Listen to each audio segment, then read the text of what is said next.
the Gab Radio Network. The revolution starts now. You're about to enter the Real Estate Expert Online Radio Show. The Jake and Cliff Show is on. Showing you how real estate investing can make your dreams, your future, your financial freedom, your reality. And now, your hosts, Jake and Cliff. And we are on the air. That's right. Real Estate Expert Online Radio is on the air.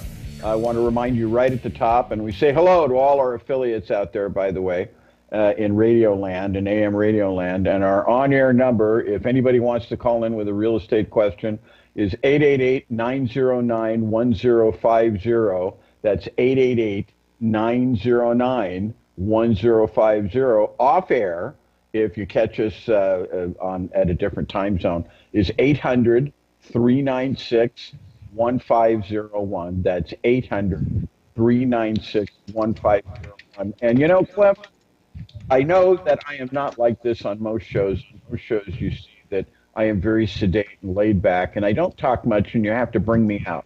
And if you watch the videos of the shows, that you can see that I'm that way. I'm not really a very gregarious and amiable person. I'm laid back, I'm curmudgeonly, I'm antisocial. But today, I'm kind of excited. Ask me why I'm so excited. Oh, wait a minute. I need to introduce our radio real estate expert online, Cliff Gager. Oh my God, you're so loud. How is everybody doing? Wow, we had a eventful week, and you are just fire. Oh, you're drinking soda, sugar soda. It's not sugar soda. It's I'm trying to watch my girlish figure, and so I'm doing the diet soda. No more sugar for me. But the reason why I'm so psyched is because we had an incredible thing happen last week, didn't we? Yeah, amazing thing. We had the event in Fresno, California. It was well attended, and everybody thought that I was fabulous, Cliff. And this is one of the reasons why I think we ought to think about shifting the emphasis from you to me. Right. It was okay. The overwhelming comments we got was that Cliff was okay, but wow, that Jake, what a guy. Yeah, exactly. Yeah, I didn't hear any of that, by the way, but I'll take your word for it. But go ahead, Cliff. Well, we had a really, really good day, or weekend actually, 2 days. We had our event up in Fresno. It's our 2-day real estate investing training, house flipping training, whatever you want to call it. And we literally got on a bus and looked at properties available for sale. We looked at one house that was in the process of being rehabbed, and everything was explained to everyone. Everything was shown, the steps to do in the house. Like we went to the house and we talked about what needs to be changed in the house and the reasons for what needs to be changed. Like what kind of countertop do we use? Do we use a countertop that's looking pretty, that looks really expensive, or that's just going to, sell the house and make it more attractive? And, there's a lot of ways to do things without spending a big fortune on the rehab. So I kind of went over those aspects while we were walking through the house. And a lot of the things that we talked about while inside the house and outside the house.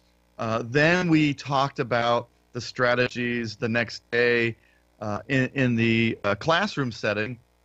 And we literally went over all the steps in order to find a piece of property, how to evaluate it, what's the math of it, what is the repairs going to cost, what is the expenses going to be incurred, and that would be taking place during the transaction.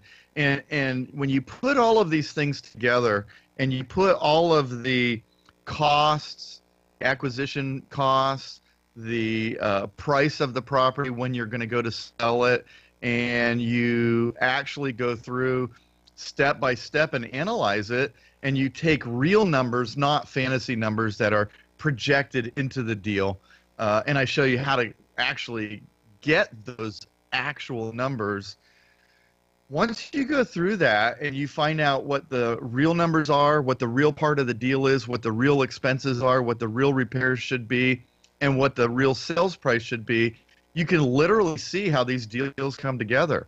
And I don't know about you, Jake, but I think the feedback that we were getting from a lot of the people in the event was they learned more in how long versus going to some other. We had people saying that they learned more than in an hour and a half than they learned at bus tours and events done by other gurus and other companies that cost fabulous amounts of money. I think the price I heard on one was $32,000. $32,000 to go on a bus tour. Just amazing. And as a consequence of that, when you pay $32,000 or thereabouts, I heard $26,000 being noised about also. When you pay that kind of money, you expect to learn something. And for us to be standing in a room for an hour and a half and have someone say that, we learned more in an hour and a half than we learned when we paid $32,000, there's something both good about what we're doing, and there's something wrong with what other people are doing. And this is one of our messages, actually. I mean, we're out there to help your own personal financial revolution, whatever that may be. And these guys aren't getting it done. These other guys just flat aren't getting it done. And consequently, and the remarks were so effusive. We've got our video people preparing and our audio people preparing commercials that you will shortly hear on the air here, and they're just wonderful, and they're so diametric, they're so unilateral. These other people don't know anything. Cliff and Jake know everything. This is the kind of I mean, this sounds very self-serving, doesn't it? And I understand. Yeah, but that was us saying that. That was not us saying that, Jake. No, that was not us saying that. We're reporting what other people were saying. Exactly. Cliff and Jake and Cliff are incredible. Cliff and Jake are incredible. I learned more in an hour and a half than I learned during the whole 3 days of the 32,000. Why? Because we're investors. We come from the investing world. We didn't come from having a TV show. We didn't come from having a radio show. We created this radio show to reach out to people and give them the tools to do this. It's not like we were created in some conference room in a network TV station headquarters. This is the real deal. This is real strategies that work. I mean, it's on like all of my slides. I say it, and a lot of people don't really understand it, but it's real estate strategies that work. And when you do the strategies that work, you're going to get results. And I think what's happening is a lot of the available training out there. Well, I'll give you an example. There's a group out there, Jake, and it's a meetup group, and they get together, and one of the things as a seminar speaker or a real estate trainer, speaker, or mentor, whatever you want to call them, the meetup groups and real estate groups that are out there locally, they have these speakers come in and teach. That's right. But really what they're doing is they teach a little bit and sell a lot. And every single one of them that comes in there has the silver bullet. Every single one of them that comes in there has the thing that nobody else has. And it's always this little niche thing that you're like, oh, I've never heard of that. We should try that. And then they do a sales pitch and then sell you something, and then they're gone. You know, the really cool thing that I've learned over the years and working with these types of organizations is I've always went in there and tried to sell my training, and I just realized that, you know, I can't give you enough in 30, 60, 90 minutes to make you understand the value of what you would be getting with my training. So that's why we do the 2-day bus tour. And everybody in this industry charges what? $2,000, $1,000, and we actually heard somebody charge $35,000. I was shocked. I was shocked to hear that. That just blew me away. Yeah. And, here I am. You guys can come to this event for free. It's 2 full days. We get on a bus. We look at houses. We drive around and go into these houses. It's not like we're just randomly going into somebody's house. We have this all planned out as to what houses to look for. And we go and we look at the houses, and then we spend a whole day going through all the techniques, all the strategies in order to teach you how to be a real estate investor. So when you go out there and you figure out that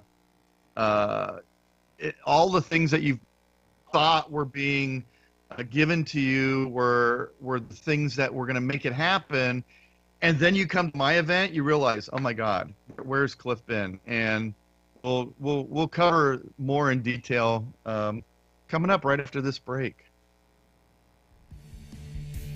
And we'll be back.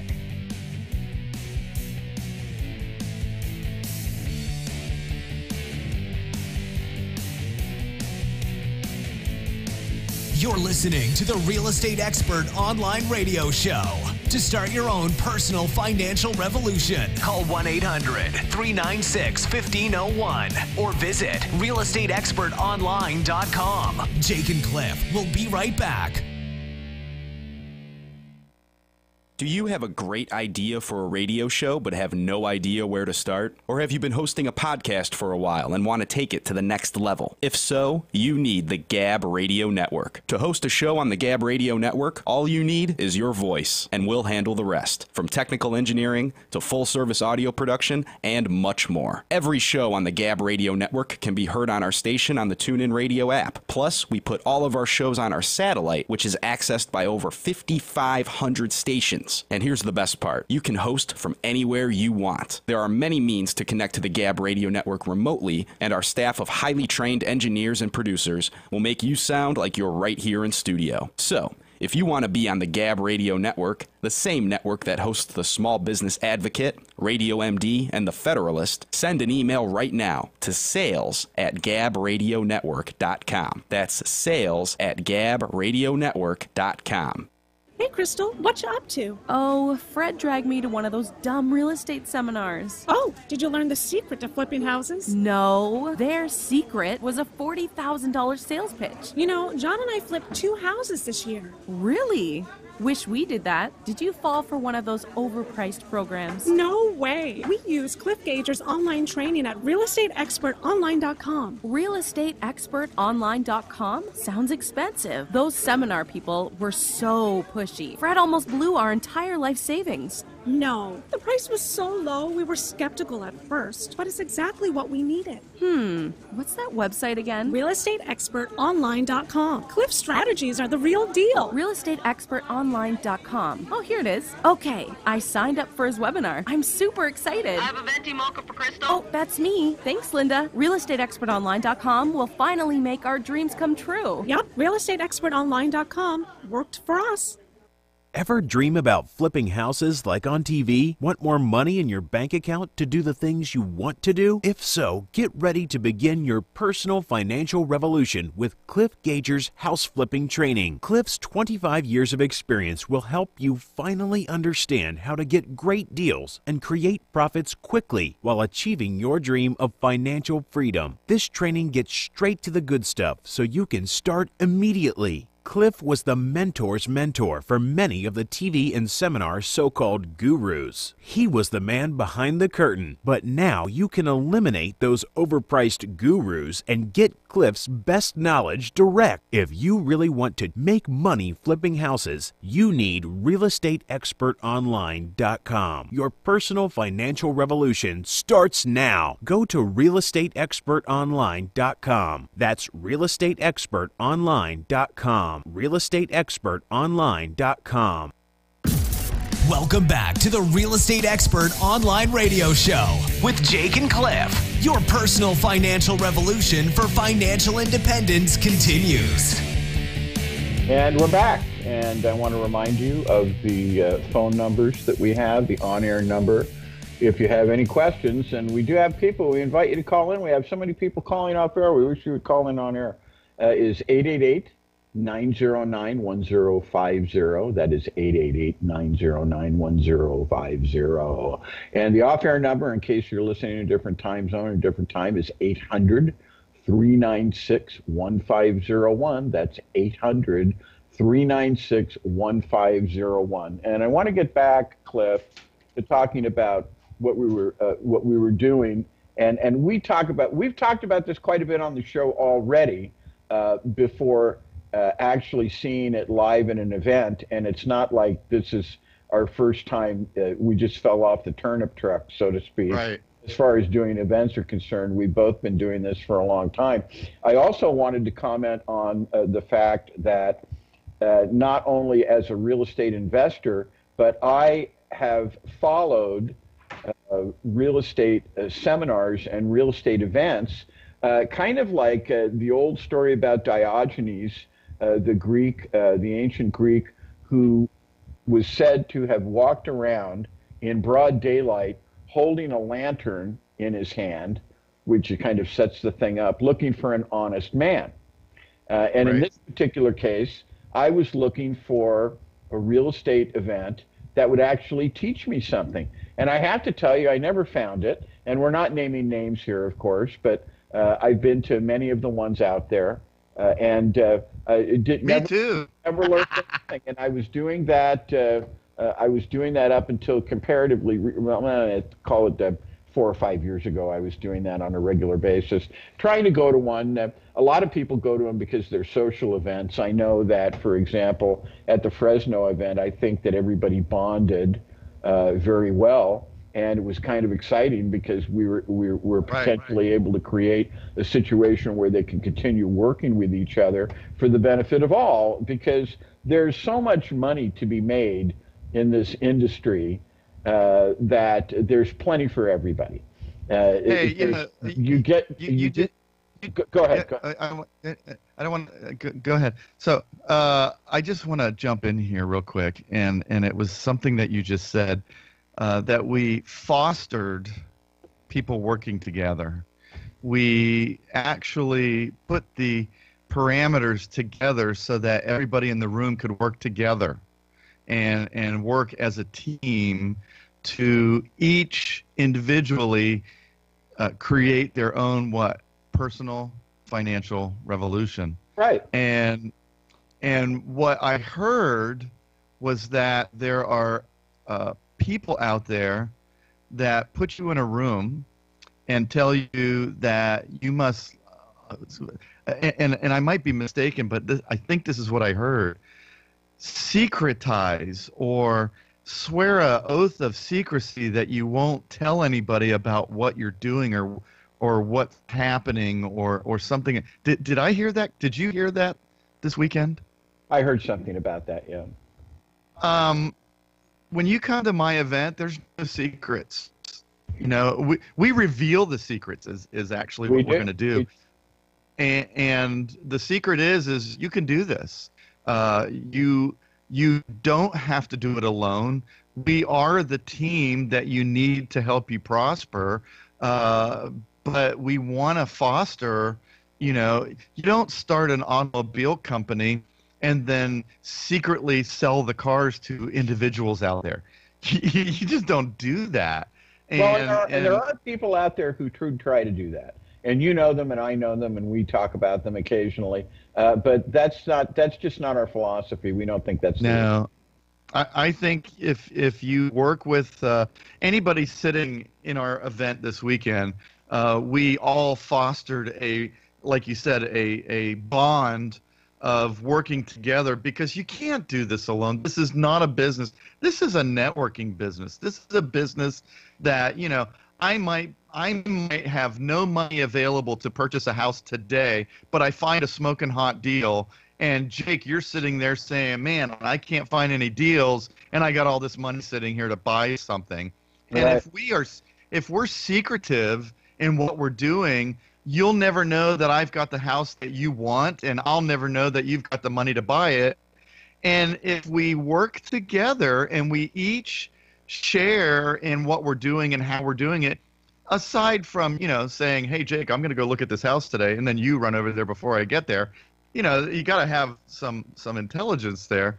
But if I get a deal and I can't put it together because I'm over expended, I can share that with you and make a little bit of money and do what they say called wholesaling. That's what made me so successful in the beginning of this is I worked with other investors. That was my base. And if I found a house and got it under contract and I knew it was the perfect thing for you and you were looking for that, if I was secretive, you would never know about it because I would be like, oh, it's mine. How's it go? It's my precious. It's mine. You can't do that. and I'm gonna go out on a limb here, and I'll probably get in trouble. But if somebody tells you, hey, this is a secret thing, run away. Just run away.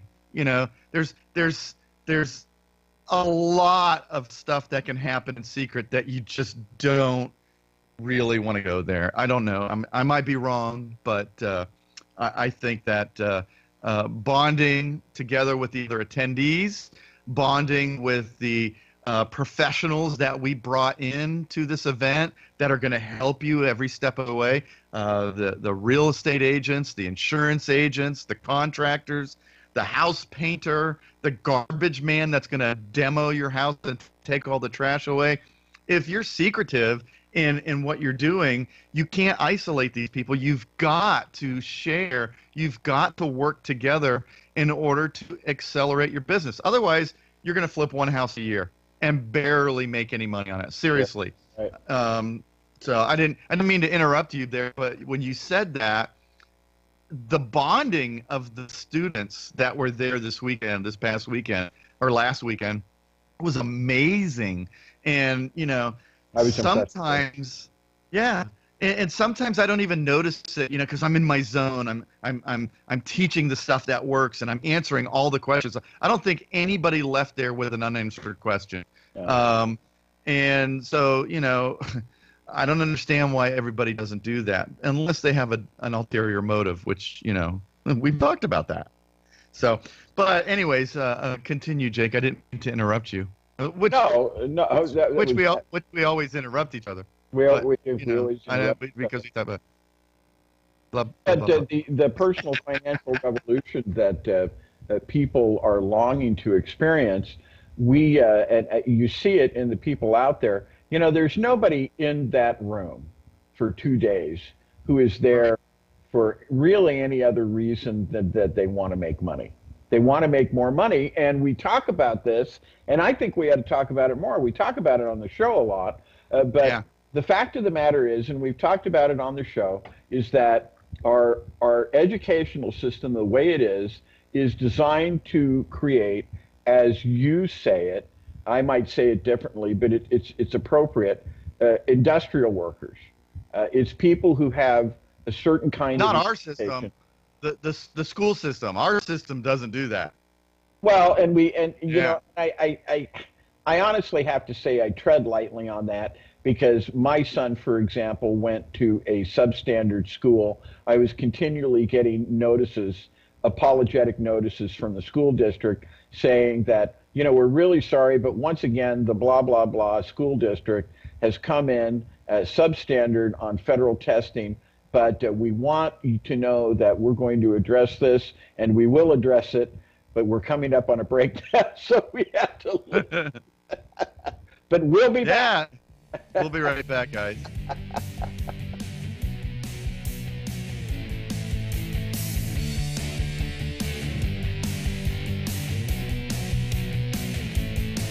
You're listening to the Real Estate Expert Online Radio Show. To start your own personal financial revolution, call 1-800-396-1501 or visit realestateexpertonline.com. Jake and Cliff will be right back. Hey, Crystal, what you up to? Oh, Fred dragged me to one of those dumb real estate seminars. Oh, did you learn the secret to flipping houses? No, their secret was a $40,000 sales pitch. You know, John and I flipped 2 houses this year. Really?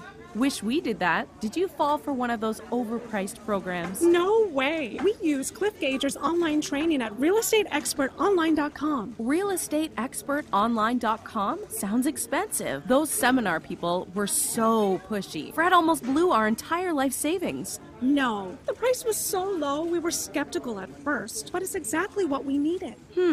What's that website again? realestateexpertonline.com. Cliff strategies are the real deal. realestateexpertonline.com. Oh, here it is. Okay, I signed up for his webinar. I'm super excited. I have a venti mocha for Crystal. Oh, that's me. Thanks, Linda. realestateexpertonline.com will finally make our dreams come true. Yep, realestateexpertonline.com worked for us.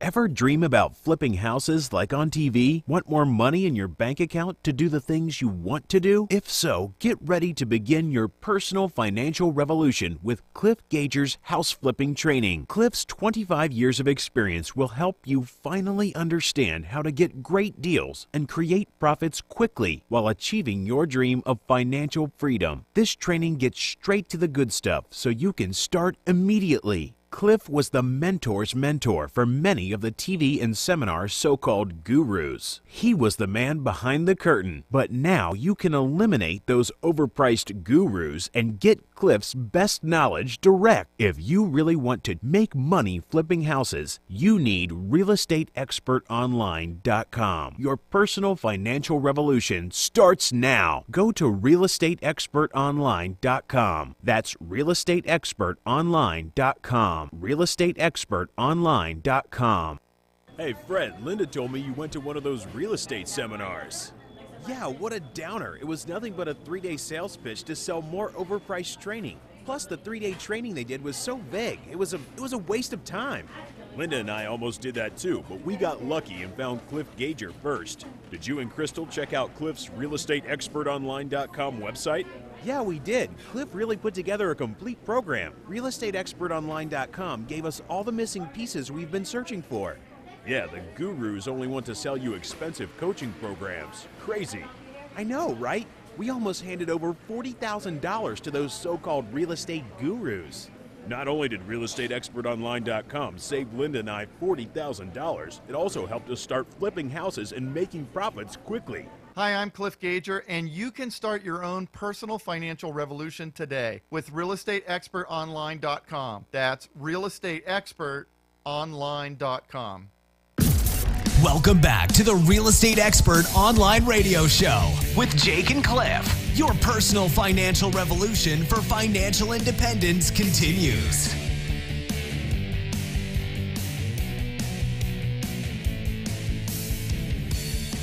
All right, so we're back, and Jake's mic is not working, so I finally figured out how to get on the show and not have to be interrupted. We just destroyed his mic. So what Jake was talking about when he left was the fact that one of the school system is literally So, Jake, are you there? Say hello. That's interesting. Yeah, I don't hear you. So, well, yeah, just going to have to reconnect. All right, buddy. So, what Jake was saying is the school system is set up to be like an industrial warehouse employee training center.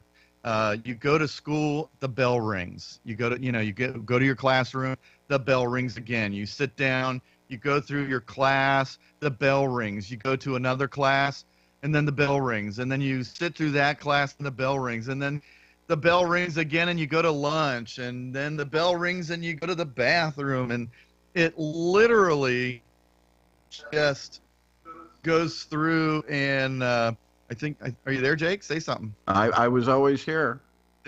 There you go. Now you're back. I had to go to the convenience store, and I just did. Yeah. I got back a little late. You know, I only have much time Yeah. between the commercials. But what we were talking about is making people industrial work in factories. Workers. And I wanted to pull back from that a little bit, or at least qualify that from the standpoint that there was a different animus in the country at the time that many of us grew up with, and it was the animus of the New Deal, which is Franklin Delano Roosevelt. And believe me, it's not my purpose on this show to be political, but simply to briefly state a couple of things to make the point. And it was a wonderful time, and it was a time when you can, and I remember this, there was a relative equality in all professions. The tax rate on people who were rich was very high. It was as high as 90%. And you could make a living and you could have a career, for example, as a sanitation worker, or as we used to call them back in New York, garbage men. And you could make a living being a busboy, and you could have a career being a waiter. And I remember this very well. And the restaurants I used to go to in New York, you'd have these elderly people working. And they were working because it was a career that they could continue to work on. They could feed their families. They could send their kids to good schools. They could save money. They could buy a house. This was all as a result of the New Deal. I don't want to spend a lot of time talking about politics here, but the thing that has happened is that this has been eroded for whatever reason over time, and this does not exist anymore, but we still have the kind of attitude, and it's not a government take care of us kind of attitude, because I personally think that's ridiculous. I think that's just kind of diabolical messaging, because people want to work. There are very few people who really don't want to work, and the people who listen to our show want to work. But we want to work at something remunerative. We don't want to work at something that we don't really necessarily want to work in the gig economy. That's great for kids. That's great for the 20-somethings and things like that who are getting their feet wet and they're still trying to find out what to do. But people want to make money, and people have to make money because costs keep going up for living. People want to have families. They want to do right by their families, and they want to do the things that their parents did for them. And we see these people in the events all the time, and that's why they're there, because they want to do this. They're hungry. They want to do this. I was particularly touched, and I have to tell you, by one couple that came in. It was a younger man, and we'll call him Mike. And there was an older woman, not that old, but older, and her name was Franny. And so we'll call them Mike and Franny. And I just really felt for those two, because they were great kids. They were great kids. And they want that. They want that for themselves. And you know what? When I was 24, you know what I was doing? I wasn't going to real estate events, I can tell you that. You know, these people have the foresight to do that and to look after their future, and they deserve something more than paying $32,000 to go on a bus tour where they learn nothing. Nothing. And that really right there, and Cliff, I know I'm not letting Cliff speak right now, and I'm about to, but that really right there has a lot to do with what's behind the scene and what's in our minds when we talk to you about these things and when we do these events. Now, Cliff, go ahead. I'm sorry. Right. Go ahead. Well, and that's right. You know, Jake, you're saying the truth, which is we bring the tools and deliver them. And if you're listening on the radio, and we're actually going to be doing this in Rancho Cucamonga on Saturday and Sunday, the 19th and 20th. It's of May. Of May, yep. It's not the 19th and 20th of April yet. We have to make the distinction. Oh yeah, that's right. So you know we're going to be there in May 19th and 20th. And if you want more information, go to liverealestateevents.com. That's events with an S. That's liverealestateevents.com. Or you could call the 800 number, 800-396-1501. If you want to come and learn this, it's free. It's 2 days. Be sure you're there for the 2 days, because one day is spent looking at properties, and then the next day is spent calculating those properties and figuring out how to make them deals. When you leave there, you'll be able to do that on your own. You'll know exactly all the things to do in order to do that. And I hate to keep, stressing on that, but my God, I heard so many horrible things about how, we went to one of these events, Cliff, and we sat there for a whole week and we didn't learn anything. Or, you taught us more in 5, what was it? They learned more in 2 hours than they learned at the whole event at the other place. They actually said that. That was Mike and Franny that said that, actually. And it just bewilders me. And they were dumbfounded, too. They were just as I was talking to them, their jaws were slack, which means their mouths were open. And as I watched them talking to you in the various homes, I mean, I hate to say it. I really hate to say it because it sounds so conceited and it sounds so self-important and arrogant. But they looked at you like you were a god. Well, I was giving them the things that they've been asking all the others for. It's finally because they were getting the stuff that they have looked for, like Diogenes walking around in midday with a lantern looking for an honest man. And that's why I use that, because they can't find it. It's not because you're a god, because it's like finally, at last, we're getting the straight scoop. We're getting the information. And you have to have it, Jake. You have to have it if you're going to do this business.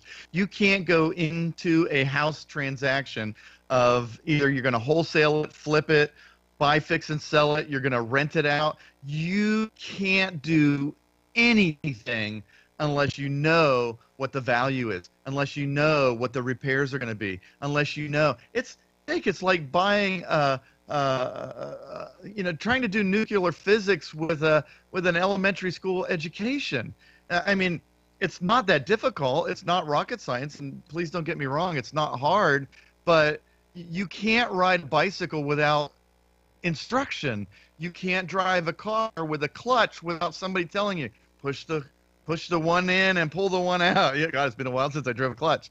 But you have to have instructions in order to do some of this stuff, and that's what I do. I give you that. And I didn't want to make this whole show this week like a commercial, but it just gets to the point where, when you're looking at the results of what we just went through, and you're looking at what everybody was telling you, and they told you, and they told me, and they told Stephanie, who was there working with us, part of the team, and everybody was just like, oh my God, this is great. Oh my God, I can't believe you taught this. Oh my God, I can't believe you put all these people together for us. Oh my God, I can't believe there's really deals out there. They're there. And if you know how to find them, you can. And if you know how to put the deals together, you can. And that's what we do. We give you all those tools. So, like I said, again, if you're in the Rancho Cucamonga area, Ontario, San Bernardino, anywhere that you're hearing my voice right now, go to liverealestateevents.com. Register for the upcoming event. It's Saturday and Sunday. It's an all-day thing.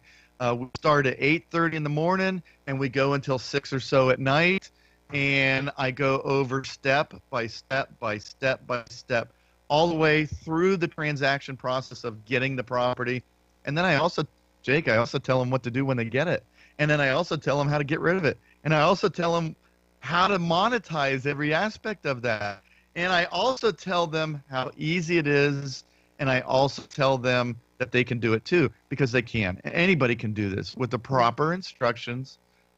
Go ahead, Jake. Well, and I think one of the also important things that you do is you tell people how to respond to the professionals who are really the ones who are the naysayers and saying, you can't do this, you can't do that, how to work with them. And it's like it sets these people free, and we saw it on their faces, and we rejoice in that, and when they rejoice in it. And we'll be back to talk more about this after the break. Right after this break. Right after this break. This break. This one.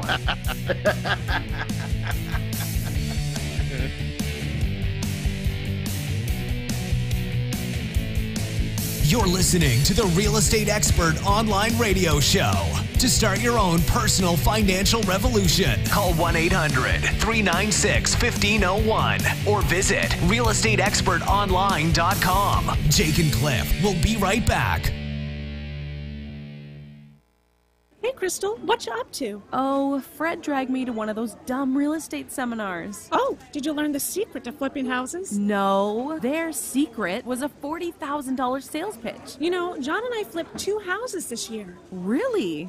Wish we did that. Did you fall for one of those overpriced programs? No way. We use Cliff Gager's online training at realestateexpertonline.com. Realestateexpertonline.com? Sounds expensive. Those seminar people were so pushy. Fred almost blew our entire life savings. No, the price was so low we were skeptical at first, but it's exactly what we needed.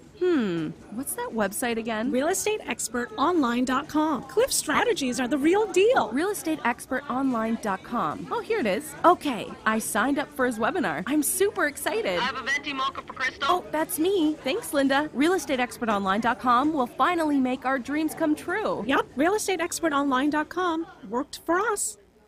Ever dream about flipping houses like on TV? Want more money in your bank account to do the things you want to do? If so, get ready to begin your personal financial revolution with Cliff Gager's house flipping training. Cliff's 25 years of experience will help you finally understand how to get great deals and create profits quickly while achieving your dream of financial freedom. This training gets straight to the good stuff so you can start immediately. Cliff was the mentor's mentor for many of the TV and seminar so-called gurus. He was the man behind the curtain, but now you can eliminate those overpriced gurus and get Cliff's best knowledge direct. If you really want to make money flipping houses, you need realestateexpertonline.com. Your personal financial revolution starts now. Go to realestateexpertonline.com. That's realestateexpertonline.com. realestateexpertonline.com. Hey, Fred, Linda told me you went to one of those real estate seminars. Yeah, what a downer. It was nothing but a 3-day sales pitch to sell more overpriced training. Plus, the 3-day training they did was so vague. It was a waste of time. Linda and I almost did that too, but we got lucky and found Cliff Gager first. Did you and Crystal check out Cliff's realestateexpertonline.com website? Yeah, we did. Cliff really put together a complete program. realestateexpertonline.com gave us all the missing pieces we've been searching for. Yeah, the gurus only want to sell you expensive coaching programs. Crazy. I know, right? We almost handed over $40,000 to those so-called real estate gurus. Not only did realestateexpertonline.com save Linda and I $40,000, it also helped us start flipping houses and making profits quickly. Hi, I'm Cliff Gager, and you can start your own personal financial revolution today with realestateexpertonline.com. That's realestateexpertonline.com. Welcome back to the Real Estate Expert Online Radio Show with Jake and Cliff. Your personal financial revolution for financial independence continues. That's right, and we're back. And once again, for the last time, the on-air number is 888-909-1050 for anybody who wants to call in with real estate questions. And off-air, if you want to call in with a question to have us contact you privately, is 800-396-1501. And what is the place where they can go to find out where we're going to be next, Cliff? LiveRealestateEvents.com with an S. Events with an S. LiveRealestateEvents.com. That has our... Go ahead. That has all our information. Go ahead. See, the reason you're listening to something that we do to each other in private all the time. All the time. we have fun in our way. Yeah, so in other words, we're talking about this great Fresno event, and we're talking about all of the great things and how and we realize that this may sound like an unabashed commercial, but you know what? It is. It's an unabashed commercial for the way we think things ought to be. In the real estate education industry, and how we are kind of on a mission, and how when we just go to don't do that during the show. Cliff just sent me a meme of a Brussels sprout, and it's trying to convey a certain thing, and it's funny, and he kind of knocked me off of my stride there, and I am going to close that window right now, so I don't that's funny. Cliff's childish attitude anymore. But hey, you gotta have fun. You got to have fun, but and that's what you do at these events. What about those burritos at Don Pepe's? Oh my God, that was probably one of the best burritos I've ever eaten in my life. Oh man, that literally was just incredible. And the hot dog. There's this place called one of the people our team had a place called Rocket Dog or something like that. Fresno. And if you're in Fresno, you got to go to Rocket Dog. It's literally the best hot dog. Or actually, what I had was a sausage. I had something called the Lucky Luciano, and it was one of the best pieces of sausage I've ever had in my life, bar none. I kid you not. I'm not getting any money on the side from Rocket Dog. This was just the best. And it's fun to do these things. And that's why some people do them. They go and they will travel around because these are social events for them. And that's great. But what we want them to be is more than social events. We want you to learn, and we want you to be successful. Take action and put deals together. That's exactly right. We want to do that. And our next event is going to be, and we believe it's going to be the 19th and the 20th of May, 2018 in Rancho Cucamonga, and you'll be hearing much more about it on the airwaves coming up here as we get our media campaign going for that. But we invite you to come, and we invite you to mark that on your schedule right now and pay attention as we firm up the times. We believe it's going to be the 19th and the 20th, though, and come and see what this is for yourself. I know because we get calls off the air of people coming in saying how excited they get. Believe me, it's not manufactured. It's real. Go to one of these events. You'll get it. You'll get a snoot full of it, so to speak. Oh, my God. And you can hear when we talk about it, we're excited, too. That's because it feeds on each other, and the excitement that people realize that they can actually do this, and they actually are getting the information, and that they've got a guy like Cliff in his Tommy Bahama shirt, and me in my dark and brooding academic iconoclastic clothing that I wear, and that's all I'm going to say about that. And really do it. And I talked to them. I remember when I was talking to them about business structuring and planning, which is the thing that I talk about. How astonished the people were when they found out some of these things that clearly they never knew. All the questions it engendered. It's educational, folks. We are selling products. We have to do something to keep the lights on, but it's educational. We want you to learn at our events. We don't want you to go away and say, we spent $32,000 and all we got with this lousy T-shirt and a ticket to an event that costs $45,000. We don't want that. That's not our thing. Go on, Clint. With an upsell for another $27,000. Right, exactly. Coming after that, right. Yeah, and oh, by the way, we think you're special, and we're going to give you a scholarship, $50,000, and you're all excited, and then they say for this $100,000 program. Unfortunately, the event costs $100,000. So so they give you $50,000 scholarship. Right. Come on, exactly. Come on, man. It's like, give me a break, and everybody says that. I hear all the gurus, and I watch all these things on the videos and stuff, and they're being interviewed, and they say, well, yes, well, this education is like going to college. You're going to spend all this money to go to college, and then you're going to have a student loan. Yeah, okay, but let's see. Do they give you entrepreneurial abilities at that college? Do they teach you how to stack these deals up and build a whole team? Not really, but if you do go to these trainings and you learn how to put together real estate deals on top of real estate deals on top of real estate deals, and you have the ability, hey, Jake, in California, you can work markets that are $200,000. You can work markets that are $1 million plus. If you do a deal and you work on a 10% margin, and you make, you do $1 million deal, you make $100,000 on your first deal. They can't teach you that in college. No. Everybody scoffs that. No, they don't. They don't teach you that in college. Because they try to get you to go along with the system, and the system says, okay, you need to go to school, get a job, work there 30 years, retire, and invest all your money in the stock market. And while they've done that, they've degraded those systems, so you really can't make a living that way anymore. Or if you're making a living that way, you're kind of just on a gradient of barely getting by to sort of mediocre making it, and that's basically what it is. And all of these things that you really want, many of which your parents could have because of the way the economic system was 30 or 40 years ago, you see slipping away from you. You see out of your reach. Or you're a young couple like Mike and Franny, and you're looking at this with trepidation because you've got your whole life ahead of you. You're with a woman or with a man that you really want to be with, and you know you're being responsible. You've got to plan your financial future, your economic future, and it looks bleak.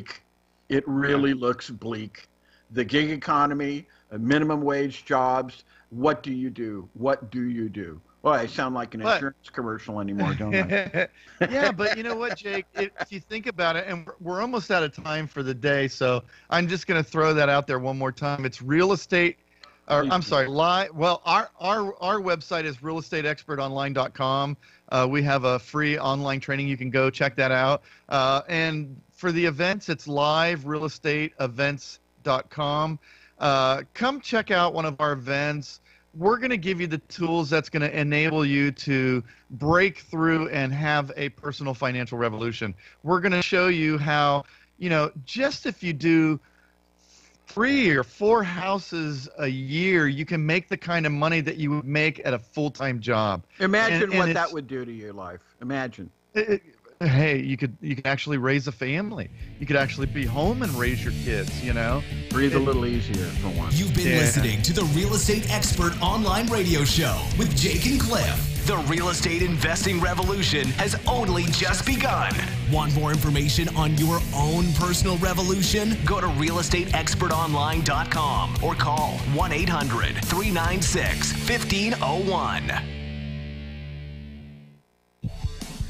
The owners of the show, this station, or any of its affiliates want you to know that real estate investing is risky. You could lose your entire investment. Topics and opinions expressed in the show are for informational and entertainment purposes, not professional advice or even factual reporting. The owners disclaim any responsibility to supplement, correct, or modify the content of any broadcast. Nothing in this content shall be construed to create an agreement with this disclaimer, encourage evasion or disobedience to any law, or constitute a submission to jurisdiction in any state or country. Persons or entities referred to are entirely fictional. No reference to an actual person or entity is intended, but is entirely coincidental.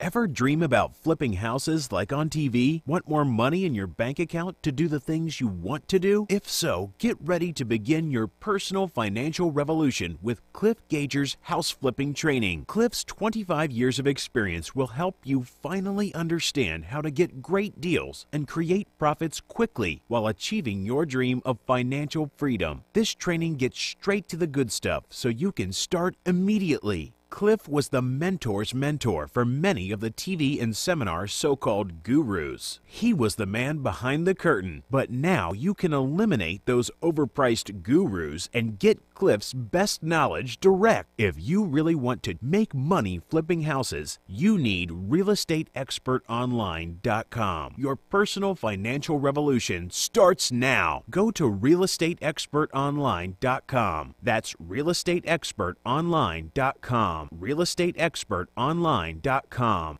KCAA Loma Linda, 1050 AM, 106.5 FM, and now 102.3 FM. Your NBC Sports Radio update starts now. The NBA playoffs have begun. I'm Jeff Biggs, and a big day today, the start of the 2018 postseason for the NBA. And right now at Oracle, they're winding down the first quarter, 3:09 left to go. The Warriors have jumped out to a 52-36 lead over the Spurs. Kevin Durant with 13 points thus far. After that, the number one seed in the East, Toronto will take on the Wiz, Kyle Lowry, and the Raptors hoping to do something they have only done once before in franchise history, and that's win a game one. I just don't pay no mind to it. That's DeMar DeRozan. What about Kyle Lowry? I mean, we've lost a lot of game ones. Lost a lot of game ones. So, yeah, we got to play like a game 7, and, that's the mentality that we have to have. Well, there's never been a hotter team heading into the playoffs than the Sixers. They wrapped up the regular season with a 16-game winning streak. Ben Simmons ready to make his playoff debut as the Sixers host the Heat. Ready to go. It's going to be fun. It's a tough team to play against, but, we got all the pieces. The final game of the night, nice matchup in Portland as the Blazers play the Pelicans. The action on the ice is underway right now on NBC. Final seconds of the first period in Tampa Bay. The Lightning and the Devils are tied 1-1 with Tampa Bay leading that series 1-0. They wrapped up the first period in Nashville. The Avs leading the Predators 1-0, although Nashville leads the series 1-0.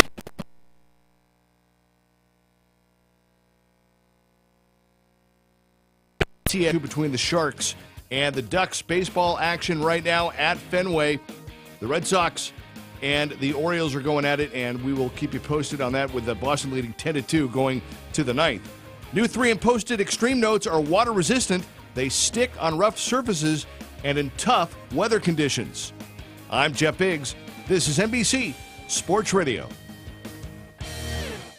Hey, this is Gary Garver. I've been having trouble getting a good night's sleep lately. Maybe you have too. Well, if you have been, South Pacific Sleep Lab can help you out.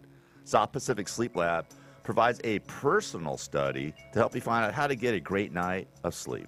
I've been having sleeping issues during the night lately for a number of reasons. South Pacific Sleep Lab evaluated me with an overnight study of my sleep pattern. With their professional staff, they were able to provide me with a diagnosis of my sleep pattern, and ever since, I haven't had much of a problem getting a great night of sleep. South Pacific Sleep Lab has locations throughout Southern California, including one in Fontana, and they will provide transportation to any of their locations at no cost to you. South Pacific Sleep Lab can help you out 24 hours a day, 7 days a week. Just give them a call at 844-SAD-5050 to schedule your appointment today. That's 844-SAD-5050. For several days, you've been craving a juicy, tender steak. So it's time to satisfy that craving at Tony's Spunky Steer Restaurant. Tony's is located in the Tri-City Shopping Center in Redlands. At Tony's, you'll have top-notch service and feast on some of the best-tasting prime sizzler steaks in the Inland Empire. The Tri-City Center is located just off I-10 between Alabama and the Tennessee exits in Redlands. Make Tony's Spunky Steer your dining destination for that special occasion, or if you just want a great steak. This segment of broadcasting brought to you by Tender Hearts TLC Incorporated.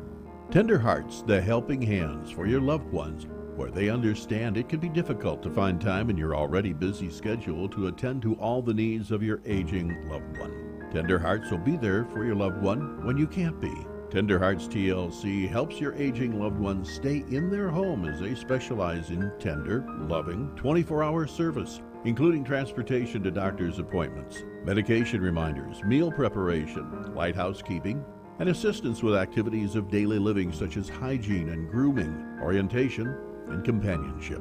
We thank Tender Hearts for their support of this station. Tender Hearts TLC, where they don't just care for your loved one, they give them tender, loving care. For more info, you can reach them at 909-528-9759. That's 909-528-9759 for Tender Hearts TLC. Locals in Loma Linda and Redlands all know and love the Family Homestyle Cafe, the home of the world's largest pancakes and the delicious mouth-watering food cooked up daily by their well-trained chefs. Sizzling thick-cut bacon, ham, and hand-pressed sausage. They take pride in the best quality, great economical values, with better portions served up with the pride of local ownership and great service. Near the corner of Anderson and Redlands Boulevard in Loma Linda, if you haven't tried out Chef Mark's Delights, you haven't had some of the best food in the area. And now, Chef Mark is upgrading his cafe and offering space for on-site gatherings, luncheons, and parties. Add a DJ for a great holiday party or luncheon, and you've got a no-fuss event with all the bells and whistles. Call Mark today at 909-478-9996. That's 909-478-9996. Or stop by the Homestyle Cafe in Loma Linda at Anderson and Redlands Boulevard.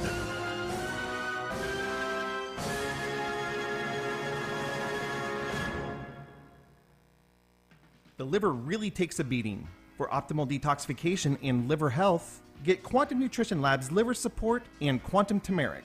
Buy 2, get the third one free. Call 888-588-7578 or visit us online at qnlabs.com. Hi, I'm Dr. Bob Marshall, PhD, host of Healthline. Tune in and hear the latest breakthrough information for you and your family. KCAA. You've heard AM, you've heard FM. Now, tune in to DM Radio, the world's longest-running show about data. Each week, host Eric Kavanaugh interviews the brightest minds in the world of information management. Want to be on a show? Send an email to info@dmradio.biz. Now, here's your host, Eric Kavanaugh. All right, ladies and gentlemen, yes, indeed. Welcome back. It is time once again for DM Radio. My name is Eric Kavanaugh. I will be your humble, if excitable host for the show that is designed, after all, to peel away the marketing veneer, get down to brass tacks, and figure out what is going on in the field of data.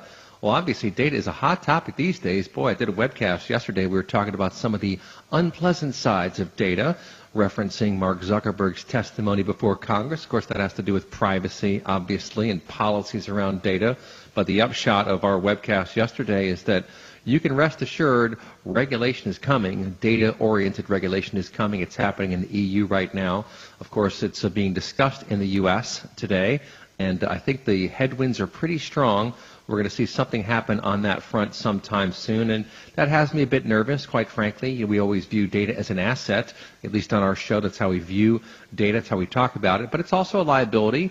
Well, the topic for today deals with issues of trying to improve data quality, quite frankly, and data usage and data relevance and data governance and all that kind of fun stuff.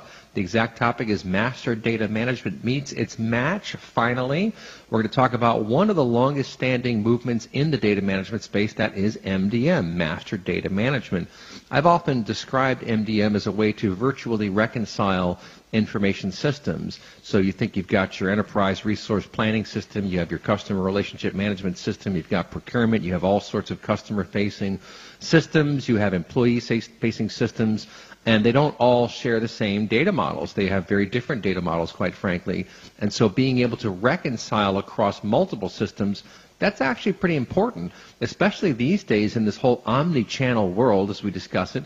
I remember the first time I heard the term omni-channel, I was like, ooh, what does that mean? Or channel expansion, that's what I heard. I was like, ooh, that doesn't sound good. What are they talking about? And what they're talking about is the fact that you can now communicate to people through so many different channels, not just phone and email and address, but Facebook direct message, LinkedIn direct message, Twitter direct message, Snapchat, all these different channels exist now for talking to people. Well, MDM can be pretty useful there in helping to make sure that we're reaching out to the right people, the people we think that we're reaching out to. So MDM is still a really big deal. There are some new technologies that are supercharging MDM solutions and kind of reinventing how MDM gets done. We'll hear about that from Aaron Zorns on the show today of the MDM Institute. We also have Anne-Marie Smith from EW Solutions and Prashant Bhatia of Stevo Systems, a vendor in this space. But let's start off with our good buddy Aaron Zorns, back on DM Radio again. Welcome back. Thanks, Eric. As you mentioned, this thing, Global Data Protection Regulation, et cetera, GDPR, the Europeans have been quite active. Our own conference series called the MDM and Data Governance Summit is back in London for its European iteration in May. And I would say about a third of our sessions there are about this global data protection rules. And so, yes, it's coming to North America. Anybody who does business with Europeans has to respect European laws about privacy of data, the right to be forgotten, and all those good things. So it is coming here. That's great. Some of the newer technologies for master data management have to do with relationships of data and the ability to discover hidden relationships and also to automate and to scale beyond where we were before. Because, as you know, the amount of data in our daily lives and in our business lives is growing exponentially. And that poses challenges for the computing power to process that, as well as the human power to be able to understand it and to do analytics against that, intelligence, business intelligence as we sometimes call it, and the ability to query and understand both explicit and implicit relationships, the not so obvious relationships among the data. So what are those technologies that are coming along that you alluded to, Eric? Two of them that have name power in the marketplace at the moment is graph technology, G-A-R-P-H, graph, which is what's used by Facebook, LinkedIn, and other solution providers to understand relationships of circles of friends or influencers, key opinion leaders, and so on. And so graph technology is a fairly simple to understand and use capability that's gained a lot of pickup in the marketplace. However, it does have some challenges itself. It's really geared towards analyzing more than updating. And so the classical master data management of onboarding new customers, transacting with customers, onboarding products, suppliers, et cetera, into your computer systems, all of that type of work is not working well with the graph-type technologies. And there are some other considerations, too, in terms of some of the throughput and the types of queries that you can do against graph databases, it's sometimes called. But graph technologies, nonetheless, make it a lot easier to understand and to model the world around us, because the world's getting increasingly complex. And so graph is sort of like a whiteboard, the ability to go to a whiteboard and draw pictures and draw lines between these various sources of data and these various data elements, customers, products, names, addresses, prices, entitlements, and have the system automatically start enforcing those rules to govern the data and also to analyze those rules or intersections among those different types of data, those different data elements, as they're sometimes called. So graph has a lot of potential, either as a layer on top of our existing master data management platforms that are in use in companies. It also has a lot of value when it comes to the ability to query. That is, the ability to be able to understand what's going on in your data, and specifics being the relationships among the data. And so increasingly you hear about master data management being often called master relationship management, because we're interested in the relationships, not just the standalone data. Now, as I said, there's a second technology in addition to graph technology or graph database, and that is called machine learning. We used to call it artificial intelligence expert systems. There are a number of names for it, but the idea is the ability for computing power, like Siri, like Alexa, et cetera, to build up taxonomies or rules and naming conventions so that we can converse with the systems more naturally, and at the same time that the systems can build up intelligence based on the rules and their experiences of dealing with the real world for us. And that helps us as IT professionals and as business users, because if you were to have an expert system sitting next to you to tell you what is the better decision to make in a certain situation given the data that's coming in, or what is the better offer, for example, to make to somebody who's approached your omni-channel touch point, whether it's phone, whether it's mobile, whether it's a set-top, all of this comes to bear so that machine learning learns from our experiences and builds out a database of predictive and other deductive type rules so that these databases then help us make better decisions and guide us along the way, and sometimes even take over for the good, the rather mundane tasks, and then on an exception basis come out to us humans for human process intervention so that we then teach a new rule or we intercede when something is going in the wrong direction to further train these machine learning systems. So those are the key technologies that we're seeing in the marketplace. And again, machine learning at the moment is helping with the identity resolution, that is identifying who is saying what about which product or service, which is important in social networks. Machine learning is important in governance when it comes to understanding and assisting the so-called data stewards as they determine the rules for keeping the data quality intact and growing and increasing the data quality. And then likewise, all of these systems, graph and machine learning, both make it more possible for us to live with and manage larger and more complex data sets, which is what the world is all about, as we all know. So at this point, I'd like to just throw those ideas out there that, graph and machine learning are evolutionary, if you like. They're not necessarily revolutionary. They're sometimes adjuncts to existing MDM. They're definitely being used by the solution providers as additional capabilities to weave more capabilities into their existing systems, and they're also providing new use cases as well, so that we can further increase the monetization of the data in all these organizations. Yeah, that's a great overview of the technology. To you, Eric. Yeah, that's good. I'm glad you wove all that in, and I think you're exactly right. Graph and machine learning are the two areas that are really augmenting what traditional MDM has done and getting it done in different ways. Basically, I think MDM is still going to be a very core part of most information strategies for large organizations, but it's nice to supplement that with graph technology and with machine learning.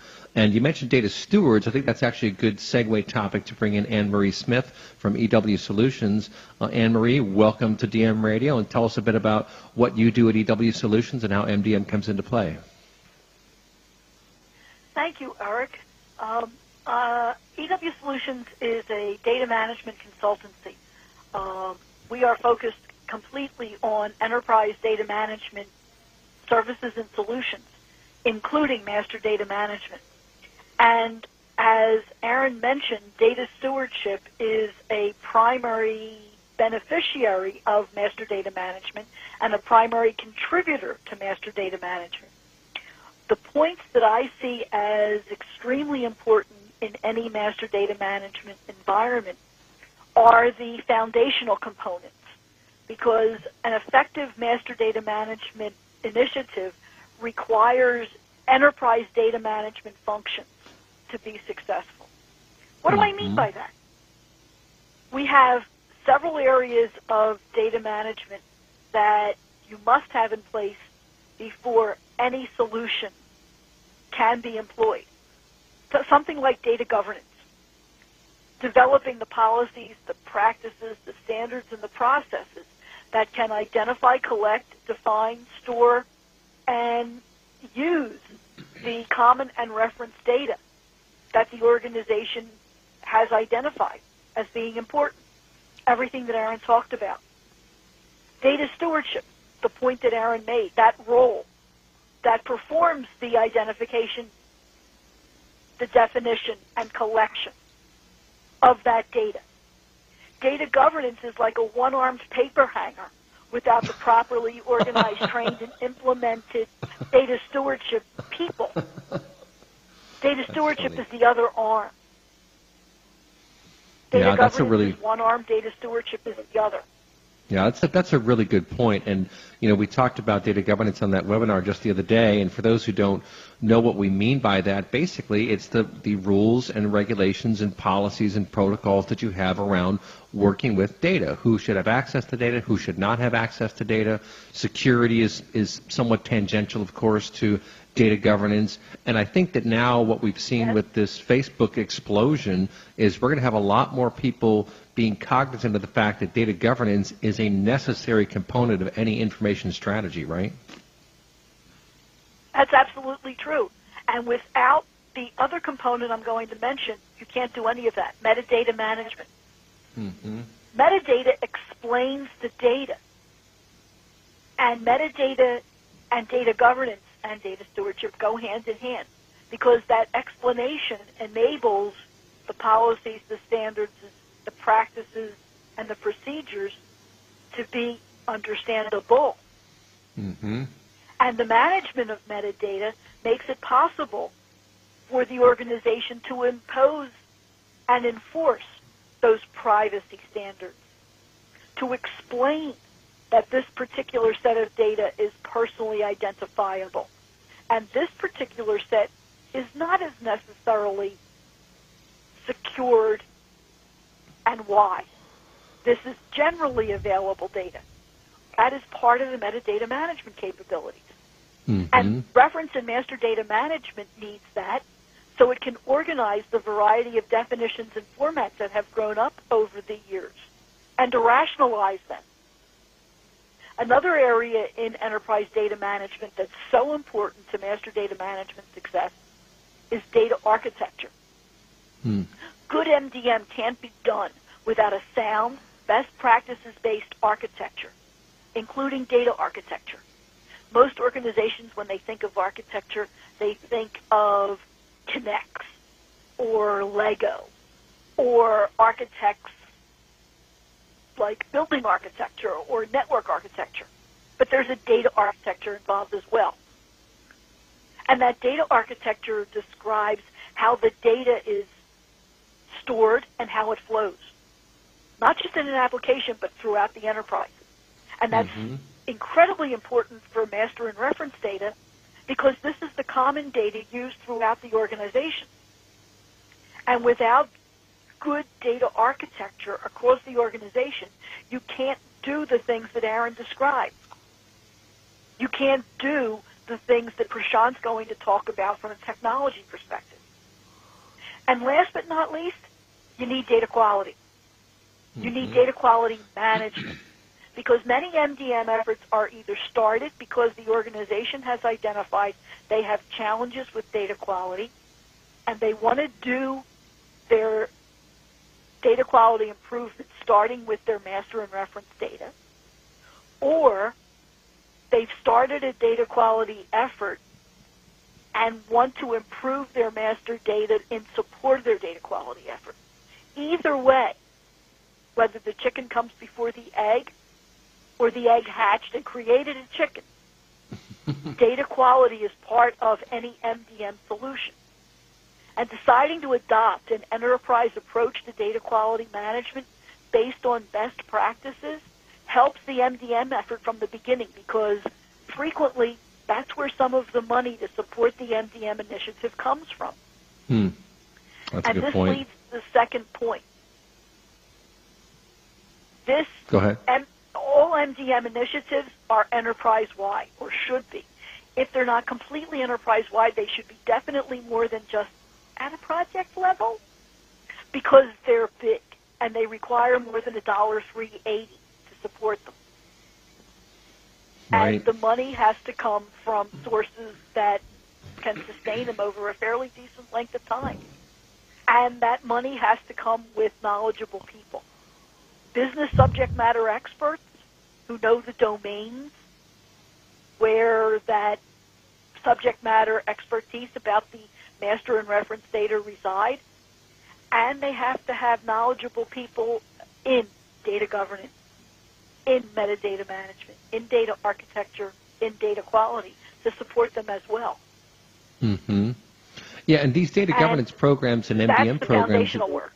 Yeah, it seems to me you really want to have cross-functional teams working together, right? Because one of the challenges is that you wind up with silos or just groups of people who do their own thing and do not communicate across the transom, so to speak, and that's just the death knell of MDM, right? Absolutely. That's the third point, Eric, that it is a cross-functional activity that is essential because if not, you will do exactly what you described, have those siloed approaches which are the death knell to any MDM initiative, giving MDM a really bad name in any business and causing the waste of a fair amount of money and the loss of really useful technology. Now, those are all really good points, and you're reminding me why MDM programs in many ways should mirror your intelligent hierarchy of personnel. The intelligent, if you will, management of your organization should be reflective of your MDM program because however those hierarchies work, you want as much cross-pollination as possible around the ideas and the programs, and you want to get those data stewards who are experts in all these different fields. All of that stuff is just critical for being able to have a successful program. And so I think if you look at an MDM program and can get that strategic view of all the key stakeholders, that should look a lot like your overall org chart and how these organizations and how these people work together. Would you agree? I would agree with that completely. And it can sound daunting to people who have not done it before, but it doesn't. You don't start out big.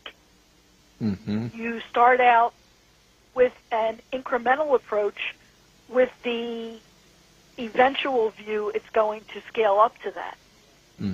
But the idea is that it should be the eventual view of the enterprise so that you have that cross-pollination Mm-hmm. for all the Yeah, you reasons wanna you have- just described. And Right. You want. Go ahead. to import. Go ahead. Go ahead. Yeah, we're just 20 seconds before break here, but this is all really, really good stuff, and I'm glad we got these guests together today to drive home the key points that you really do want to have a cross-functional team focused on your data management practices. And folks, we're about to go to break. Don't touch that dial. We'll be right back. You're listening to DM Radio.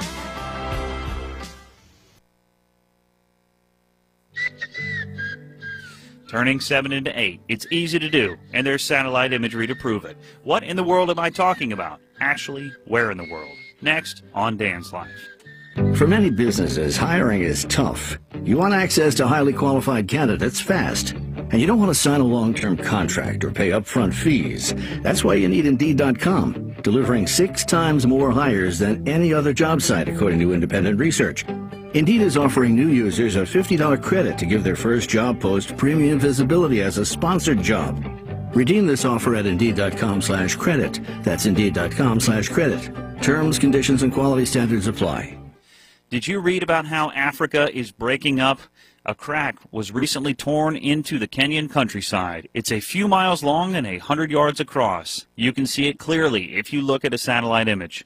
Geologists say that Africa is turning into 2 continents. They've known this for a long time, but it is quite dramatic to see it unfold. It will be a while until it's divided. The Somali and Nubian plates have been rubbing against each other for eons and are separating at an inch a year.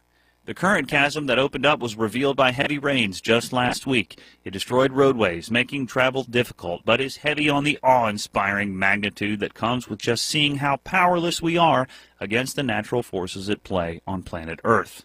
Where else might we get another continent? The west coast of the U.S., all the way up to Alaska, or just southern California, set adrift? Maybe the New Madrid plate breaking apart the middle of the nation like a stale cookie. Scientists don't know when any of this will happen, just that it will. And oceans will flow to different areas. New shores will be created. I wonder, as I wander throughout this life, how beautiful it is, how destruction creates new life and new opportunity. Find out more about Dan's Life on Facebook. Search at French and Friends. That's at French and Friends. KCAA Loma Linda, 1050 AM, K292FQ Riverside, and K293CF Moreno Valley. All right, folks, back here on DM Radio. The dogs are coming to get me in the background. I hear them outside the studio.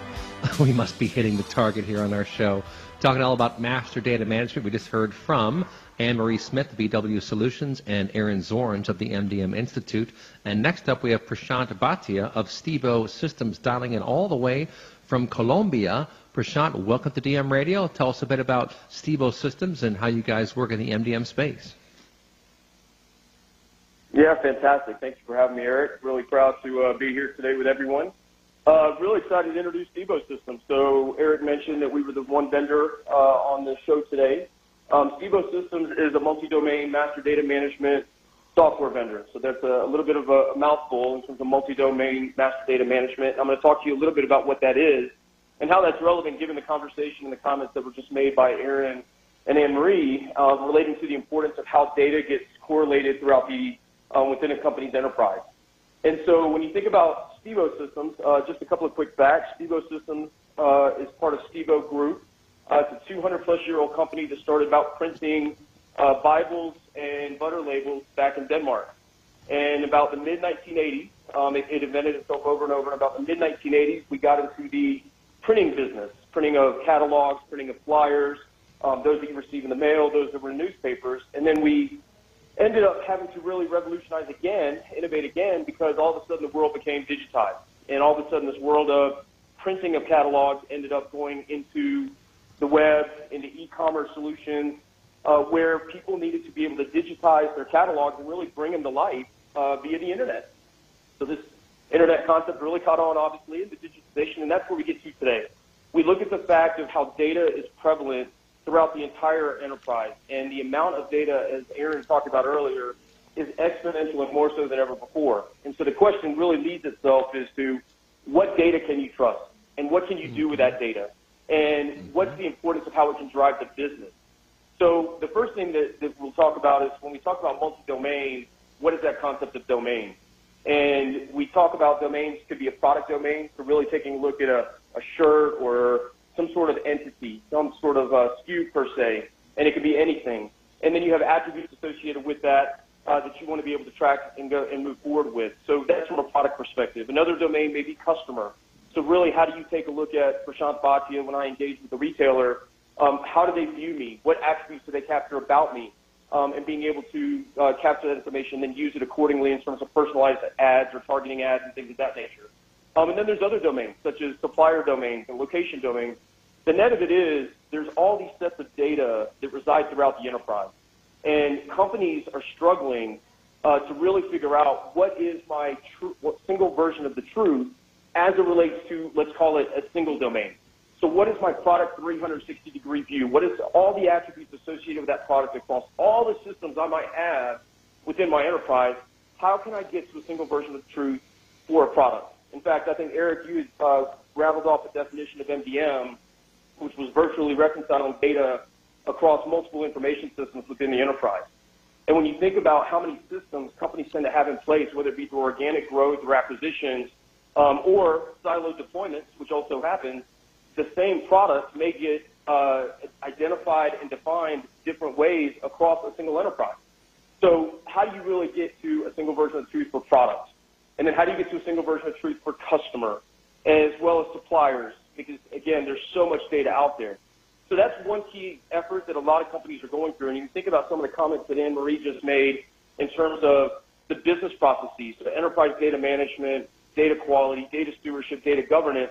It all gets back to having the right business processes in-house that allow you to bring data in and then have the rules and procedures as such that would allow you to truly be able to identify what is that single version of the truth for a product or a customer or any other domain. Mm-hmm. So MDM solutions, and it was interesting you mentioned, Anne-Marie, the chicken and the egg. At the end of the day, MDM, the MDM solution, it's a technology solution. And the data that comes into it will only be the prelude to the data that can come out of it and the quality of data. So having the stewardship, having the governance, having the processes, being able to model or reconcile models across different systems, that's the beauty of an MDM solution. We can come in and help companies bring all that disparate data into a single entity, have it go through the algorithms, create the single version of the truth, and push that back out throughout the enterprise so that now companies can be making business decisions based on high-quality data, and they're not guessing. And that's really what happens. When you have poor data, you end up guessing. And so this whole conversation that Aaron talked about in terms of machine learning and graph databases and the processes that Anne-Marie talked about, ultimately it all leads to a combination and a collaborative nature between business process, technology, and then obviously the people behind it. And all that has to come together in order to really be able to provide a high-quality set of data that can be used throughout the enterprise. So that's from an MDM perspective. The other phenomenon that we're really starting to find, and we use a concept here at Stevo Systems called business first, and it's all about how do companies drive positive business outcomes that ultimately impact their customers, their consumers, and their stakeholders, both internally and externally. And when you think about being business first and driving those positive business outcomes, it's not strictly about the technology, and it's not strictly about the data. It's about the business processes that can be enabled in order to truly drive a positive business experience or a positive customer experience for the customer. And that's really what we want to get after. We're finding that MDM conversations probably about 10 to 15 years ago, even longer, were really focused around IT because they had a data quality issue. And this became the mechanism by which to try to fix that. Now what we're finding is that it's no longer strictly an IT conversation. IT is bringing in the business, or business is leading the conversation, because now it's about what is the business process they want to enable and what's the business outcome they want to achieve, and they need the right data in order to do it. So we're really seeing the MDM market, in my opinion, evolve as technology continues to evolve, like machine learning, artificial intelligence, the type of data that gets created through concepts like Internet of Things, the ability to really learn how to get to that single version of truth is only going to continue to become a greater reality going forward, because the self-learning behavior, the self-learning platforms are going to enable those opportunities. So the combination of technology, business, and process is absolutely critical to every enterprise going forward. Yeah, I think you made a couple of really good points there, one of which is that the business is taking a much more active role in moving these projects forward. And the other, I'm glad you mentioned IoT, because I was going to ask you a question, you must have been reading my mind, about how MDM enables the adoption and the integration of so-called big data, and obviously IoT is a tremendous source of big data. How does MDM help companies integrate IoT data into their standard business processes? Can you talk about that? Absolutely. So IoT or big data in general is really just another input of data. And I don't want to minimize the importance of IoT, because the type of data that's now being captured, whether it be around products or customers or whatever that entity and domain may be, is extremely critical. But it gets back to it's now an exponential set of data. And so how you rationalize that with the enterprise is going to be absolutely key. So when I think about MDM vendors, Stibo Systems obviously in this case, we are not the IoT gateway. We are a receiver of that IoT information, the information that's produced by the Internet of Things devices, and we take that data and we're able to rationalize it with all the other disparate data that already exists within the enterprise. From that perspective, we now can create even more detailed information as it might relate to a product or some sort of entity such as a customer. So Internet of Things to us is another form of input, but it's a critical form of input. The type of data that's being now captured via those devices and beacons and videos and so forth, that's much more granular than ever before. That adds complexity to a business, but at the same time, it provides an opportunity to even get a more detailed and granular view of whatever entity they're trying to model. Hopefully that answers the question, Eric.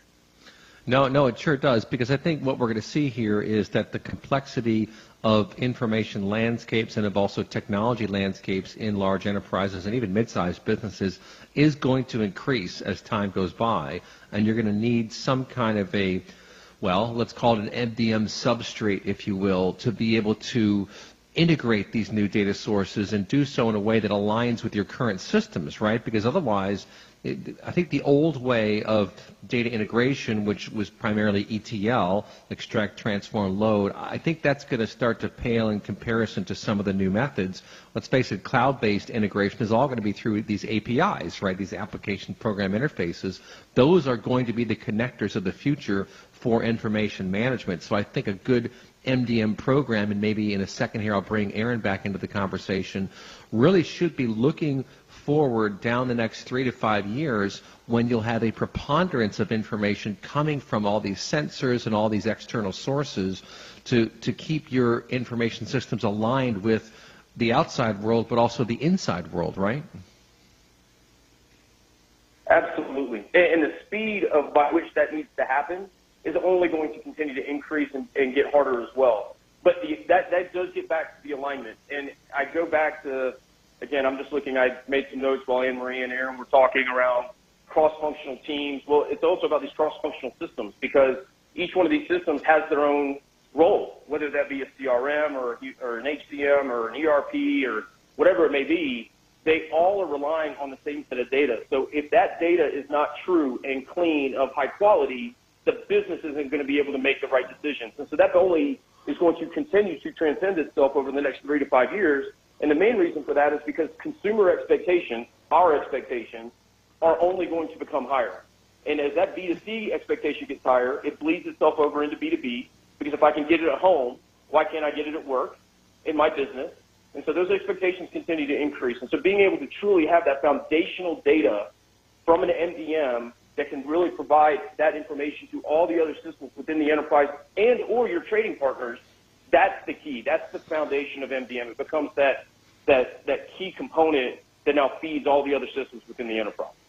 Yeah, that's a really good point. Aaron, I'll bring you back in. You obviously have your finger on the pulse of the MDM space. You work with all these different vendors and keep track of where they're moving and where they're heading and what their roadmaps are. Do you see big data and IoT, are those considerations for MDM solutions as they plan out their roadmaps? Definitely. You know, when we've seen the likes of Walmart, you know, Amazon, HP, Apple, all looking at IoT data, not to mention the GEs of the world and commercial real estate people who are using currently IoT, Internet of Things data to manage the heating, ventilation, air conditioning, et cetera, within their properties, water usage, electricity usage across commercial properties. That's one classic example. Not to mention a sensor reading off of autonomous cars here in Silicon Valley where I live. That's a huge amount of data coming in. So, yeah, I would say the ones that have been on the cutting edge have been the online retailers and anybody with a large online presence. In particular, they've been interested in the amount of data flowing in, whether it's from GPS coordinates where the transaction is taking place and or other data that's in real or near real time helping to shape either an opinion or a product recommendation, et cetera, as you browse, as you commute, et cetera, that sort of IoT data. But so far, IoT data for the most part has been for the very large companies and the ones that have primarily that flood of data related to social networking and online commerce. Not the average mom and pop, $500 million size company. Yeah, no, that's a good point. And Prashant, I'd like to bring you back in here. You mentioned speed as one of the critical success factors going forward. Traditional batch-oriented systems are going to need to upgrade and to be much more real-time, it seems to me. How does that happen? What have you guys done to enable a much faster response time, a much faster MDM solution? Well, it goes back to one of the things that you just referenced, which is around the integration with other applications. And so thinking about APIs, being able to have those open platform with these APIs that allow us to seamlessly share data across systems within an enterprise, that's the key. And I'm in full agreement that the batch systems of the old are not going to cut it for what the technology and the business needs are going to require in the future. So for us, we very much talk about having an open platform, because if you think about an MDM software solution that sits as the foundation within your enterprise, you can't have it be so hard to get data in and out of. The harder it is to get data in and out of, the longer it takes. The longer it takes, the less quality of your data that you're making business decisions on. So for us, it's truly about how open can we be? How can we leverage the latest and greatest technologies, going from ELT to API and whatever may be coming in the next evolution of integration, of sharing of data. We very much embrace that, because that is critical to what we do. We cannot sit on an island as an MDM solution. So for us to say, oh, well, we'll just do it by ourselves, that's not going to help us or anybody else. No, that's a really good point you just made there, and I'm very happy to hear that. I think that the vendors which take that open-minded approach are going to be the succeeding vendors in the near future. What do you think, Prashant? I would like to think so, because that's definitely the strategy that we're going with. And more importantly than that, it's not what we think, it's what our customers are telling us. And that's really what we need to do, is we're listening to our customers. We have great partners in our customers. They give us great insight, great feedback, and that's absolutely 100% critical to our success, is how can we be a part of what they do, because it's not solely about our data, but it's what our data enables throughout the enterprise. And that's really what we're after, because it's all about unlocking that business value for our customers. Yeah, I think it's good news in general to hear software companies talk about the importance of business driving these solutions. I mean, that's always been what we've said, but the reality on the ground has often been that IT largely controls these. And I think that maybe cloud computing is starting to change that a little bit, because once you've really embraced cloud computing, the how it gets done part of the conversation kind of fades a little bit. It's still important. You still want to know. But, for example, Amazon Web Services, they're not very open about how they get things done. You just trust them to get things done. And I think that that's good news. It's good news in that the business can drive more of these solutions going forward. But I think that interoperability is really going to be key. And it's good to hear vendors talk like that and act like that, because only when all these systems can talk to each other are we going to have systems really humming and business really taking care of things and getting the job done. So with that, folks, we'll go to break. Don't touch that dial. We'll be right back. You're listening to DM Radio.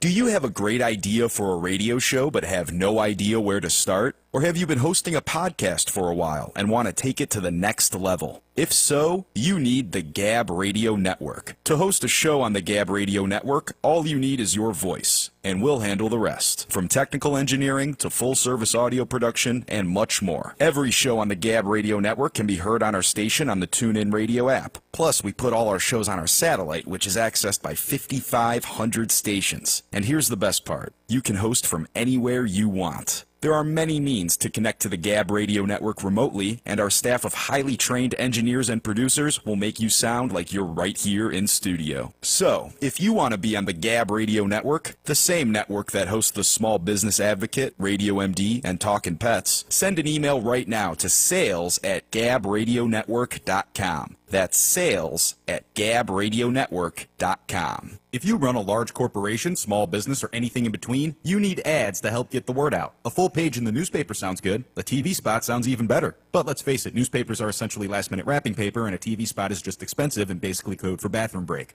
Talk radio is different. Commercials cost practically nothing to produce, and the listeners are loyal. They like what they like, and they stay tuned in. When they hear about a new product or service during their favorite show, they can't wait to try it out for themselves so they can talk about it with their friends. And you know how radio listeners like to talk. If you want to add radio to your marketing portfolio, you need the Gab Radio Network. Gab Radio is the team of full-service experts you've been looking for, from writing to production, distribution, voiceover, and more. We make sure your spots are paired with the right shows in the right markets at the right time of day so the right people can hear. Since we're in over 100 markets across 34 states, Canada, and American Samoa, I'd say it's a pretty good place to start. If you want to know more, just email sales@gabradionetwork.com. That's sales@gabradionetwork.com.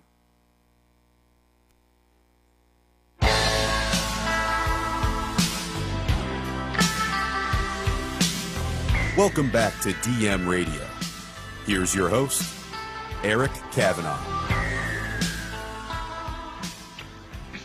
All right, folks, back here on DM Radio talking all about master data management and how it's really useful for the business. It's useful to help companies get a handle on things. And as Prashant Bhatia was telling us from Stevo Systems, it's best when the business drives that conversation, and it's best when the business is enabled by these technologies. We don't want to just get lost in the weeds of the tech itself. But there is a complementary or tangential technology that is really taking off these days called data catalogs.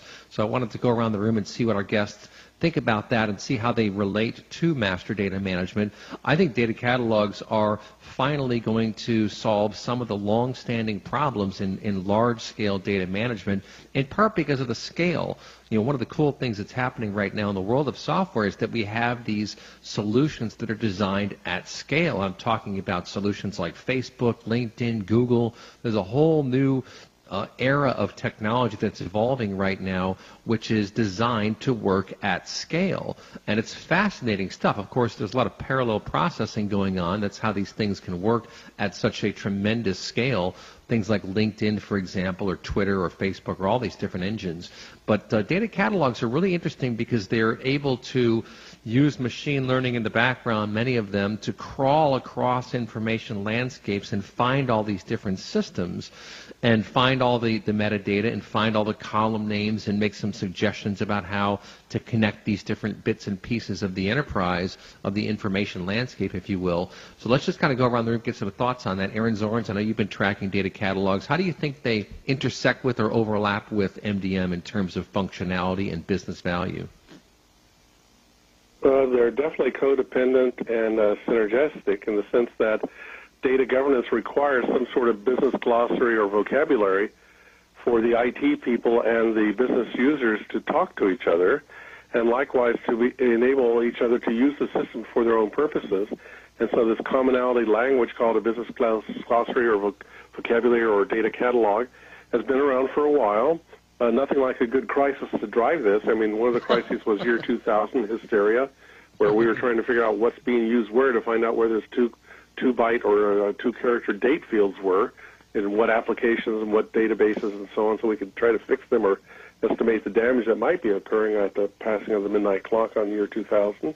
But back to where we are now, data governance is predicated on such catalogs or glossaries, and not just the business intelligence tools needing something to tell the users in their name in their naming conventions, their business jargon, what is a customer, what is a line item, that sort of thing, but also for master data management to create a common definition, a single customer view or golden record, et cetera, across multiple data sources for customer, product, supplier, citizen, et cetera. We need a catalog to do that. And then when you start including big data lakes, data streaming, IoT data, et cetera, then we get all these other data fields that likewise have multiple names and meanings across the different systems they reside in, but we need some common tool to make sense of all this. And like you said, there are tools that crawl across the landscape like global IDs, ASG, Calibra doesn't do data crawling, but definitely global IDs, and a couple of others out there do that. Elation would be one. And Tamer, T-A-M-R, a spinoff from Postgres and Ingress, Dr. Mike Stonebreaker company. These are companies that are using machine learning also to uncover the hidden relationships among these data fields when they build their data catalogs or business vocabularies, glossaries, so that they do get the right use of the field nailed and documented and communicated across the various constituencies that use that data. So yeah, data glossaries, catalogs belong with MDM. MDM can't live without it. And by themselves, if all you did was document the data, where it is, what it's used for, that's not terribly useful. You also have to integrate it with the ETL, the extract, transform, load, the data quality, the master data management, the reference data management, and so on. So they're synergetic, they're codependent, they need each other, MDM and the data catalog. Yeah, that's good stuff. And, the other thing I love about some of these data catalog technologies is the collaborative functionality that they enable. I think that's a good segue to bring Anne-Marie Smith back into the conversation. People need to collaborate, to talk to each other, to sort things out. I think a lot of folks in the business world and probably in the real world beyond that too really do not appreciate the importance of context, the importance of speaking the same language, so to speak, of understanding what we're saying to each other. I think a lot of the friction that we see online really stems from lack